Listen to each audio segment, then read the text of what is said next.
They say it never hurts to ask, but what are some examples where it hurts to ask? What happened to your baby? I thought you were pregnant? In college, some friends and I got caught smoking weed in a park by a park ranger. He was pretty cool and it seemed like we were going to get away with a warning until my one friend piped up and said, "You're not going to call the real cops, are you?" Dude's attitude towards us did a 180 real quick. "You see this gun? You see this badge? I am the real cops." As a server, where's that other woman you always come in with? Retail too. I've got a regular that would always come in to get his cigarettes. Marlboro red black shorts, and Marlboro special light shorts. Every time I see him walk in the doors, I'll get his cigarettes ready at the counter for him. One day I hear that his wife died, and I didn't see him for a week. Once I do see him, I get them out of the case and ready for him. Once he's at the counter and sees them, he just sadly says, "No lights this time." I felt terrible. I work at Best Buy, primarily computer sales. You'd be amazed how many people are at their worst point in life when buying a computer. Had one lady who was planning for a funeral, she needed a PC for that. Had another lady, breaking into tears, needing a computer to handle divorce paperwork. Had yet another who was unemployed, about to go homeless, needing a computer for a job she was just hired for. We could barely get one within her budget. One guy that really stuck with me had a deep but barely visible indent on his left frontal lobe. He was speaking gibberish. My coworkers assumed he was on drugs. Turned out, he could understand what we said but he couldn't properly convey his thoughts. Wernicke's aphasia. He had been in a serious motorcycle accident 7 years prior, and we almost dismissed him as another druggie. He ended up buying a MacBook Pro. But it was rough stuff.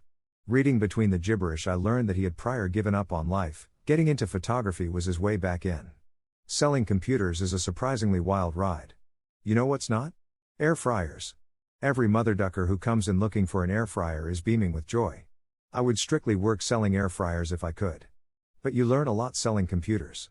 And you learn to read people's moods. The name of someone you've known for a while. I once had a friend in college that it took nearly 6 months to figure out his name even after going out for drinks after our evening class every week. I think both of us didn't want to admit we didn't know each other's name, so we just went with Buddy for months until we recognized another student at the bar and we introduced ourselves and realized we were finally going to learn each other's name. That's a great game of chicken, too bad it ended so evenly. Asking someone to repeat themselves a third time. And it's never anything important, the other person usually ends up screaming, "The grass is really wet over here." In the immortal words of Mitch Hedberg, now I'm yelling some insignificant shit like "that tree is far away." Literally what my husband and I yell at each other when we are mumbling something unimportant. It means you both matter so much to each other, that even mundane things ought to be heard by one another. Between one of my friends and a random person at the blood bank, I was donating and we were going to go get lunch afterwards. Stranger, are you going to donate too? Him, I would if I could, but medically I can't. Stranger, why? You got HIV or something? Him. He did in fact live with HIV. Any question from a supposed authority or expert that reveals a complete lack of understanding of the matter in question. For example, a judge who once asked why the YouTube video under evidence could not be printed for him to review. There's nothing worse than the internal screaming when you realize that your work and company's reputation is now completely hostage to someone who hasn't the faintest idea how what you do works. One of my friends has a sister that is battling cancer. I always want to ask how she's doing, but I fear the worst. Also, I would feel bad if I didn't ask. #X200B, edit, thank you all for the suggestions. I talked with him the other day and asked how his sister was doing. She's doing great and recovering from an operation. Her hair is starting to come back and her therapy is done. She is having her final test to make sure there is no more cancer. Thanks again for the kind words, everyone. Just say you've been thinking about her. Your friend will tell you what they are comfortable sharing. Pre-COVID, at work they would often have mobile services like blood donations parked beside our building. One day I was walking with a woman at work who wanted to talk about things while getting some fresh air. There was a long period of silence when I couldn't think of anything to talk about and I saw we were walking up to the edge of the building and a large mobile was parked there, so I asked her, "Have you ever done that before?" She looked at the mobile parked there and back at me, her face turned bright red. "That is a very personal thing to ask," she said, face still bright red. "Really?" I said as we walked next to it. Then I noticed this wasn't a blood mobile. It was a mammogram mobile. I spent a lot of time over explaining myself. I don't know why the narrative made me think you walked to the edge of the building on the roof and implied she had almost jumped off a building before. That would be too personal of a thing to ask.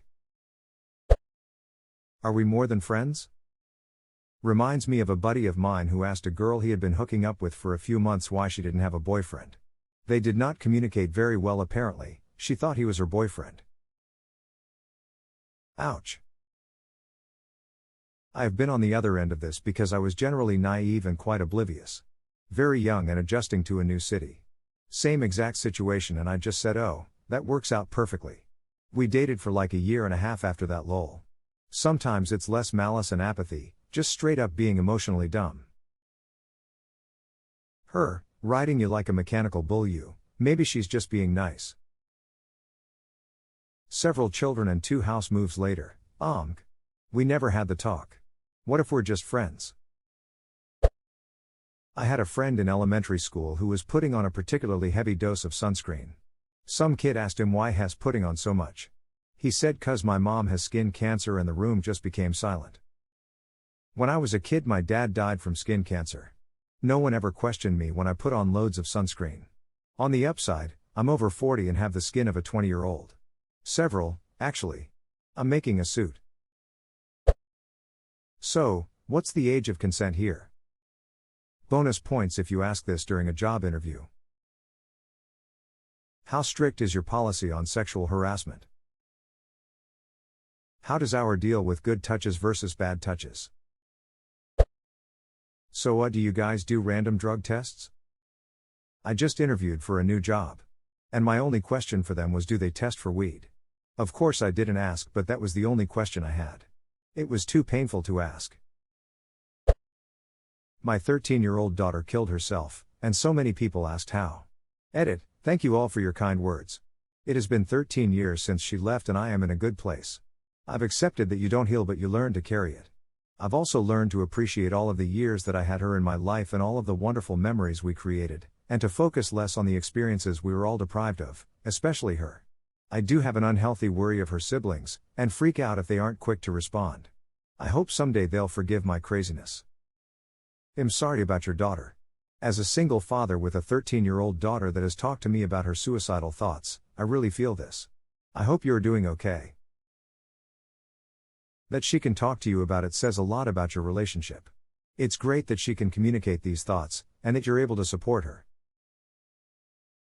It's a very good thing that this subject has become less taboo. When I was a kid this was stuff you had to hide. The shame was profound. I really wish I could have spoken to someone but ended up attempting suicide unsuccessfully, obviously, and the word of it got out to everyone which ruined my social life completely. We used to treat people with mental illness horrifically. It's still not good but at least we can have these conversations now, and parents are more educated than they used to be. My parents were ashamed of me. What are you gonna do? Stab me. Stab. It literally hurts because I asked.